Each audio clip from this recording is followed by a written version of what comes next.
Antenna. Interview. Studio Brussel. Bij mij zitten twee leden van Editors. Dat zijn zanger Tom Smith en gitarist Chris Urbanowicz. Hello Tom and Chris. How was your day so far in Brussels? It's been good. I'm just outrageously impressed by your pronunciation of my surname. I tried a few times, of course. Yeah, well, it shows. Well rehearsed. Through this field of trees. An End Has a Start. That's the title of the new and second album. Tom, I already read that you felt Editors were not going through that typical, and I quote, difficult second album nonsense. Was it that easy then? Well, it's not easy, obviously. Making records isn't it? It shouldn't be easy. But we weren't, because every journalist has said, "Oh, the difficult second record," and we didn't feel like that. We tested ourselves and we tried. We challenged ourselves with what we were doing and tried new things, and that was a challenge. But we rose to the test and just did it. With smokers outside the hospital. What was a huge influence this time? You went on tour, of course. You saw many, many places. Was that like one of the things that is very present on this album? Yeah, I mean, it's not an on-the-road album, like some bands do, but you'd be quite ignorant not to take in what you've seen over the last 2 years. We've been to all over America, like twice, 2 or 3 times over. We've been to Japan twice. We've been all over Europe, and a lot of things have happened. A lot of things have changed. What detail, what Japanese thing is on the record, for instance? Oh God, I don't know. There's a few songs that kind of deal with being in buzzing, overpopulated cities, people describing people as ants or rats or whatever, Lyrically, it's very affected by being in those exciting environments, and we enjoy being in cities and sitting on planes and travelling, and it rubs through. It's not, like Chris said, it's not an on-the-road record, but it creeps out in little metaphors and little images here and there. It just can't stop it. It's not an on-the-road record, but do you have to be isolated to write new tracks then? Well, yeah, because we are notoriously terrible at writing on the road. We need. Well, I need to start the song, which will normally come from me. I need a bit of space to be on my own, really. The lyrics are a personal thing, and they form from that, really. So, yeah, I need time and space, and so yeah. Chris, that's you seem to have less problems with that. I read somewhere that you wrote a song somewhere in Rome in a special club, in a gay club, or is that just a joke we read everywhere and it's not true? No, it's true.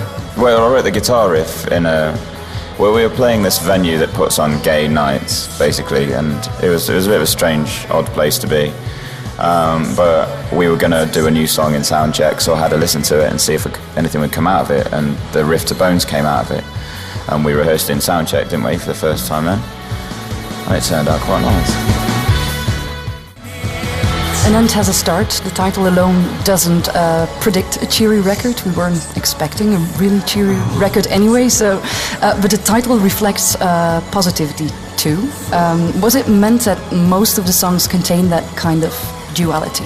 Yeah, I think because a lot of the songs do touch on things coming to an end, for it be it a relationship or through illness or or ultimately death, and very scary, nasty things in one respects. But there's also kind of I don't know, an acceptance of that, and because of accompanying that, there's kind of a love and a warmth on the record, and kind of it makes those thoughts and less scary when you've got something like that in your life. So there's and there's also a sense of making the most of what you have while you have it, and yeah. So it does touch on death quite a lot, but it's not just a depressing listen. It is gloomy compared to the Cheeky Girls, but it's always been quite serious stuff, and it is again on this record.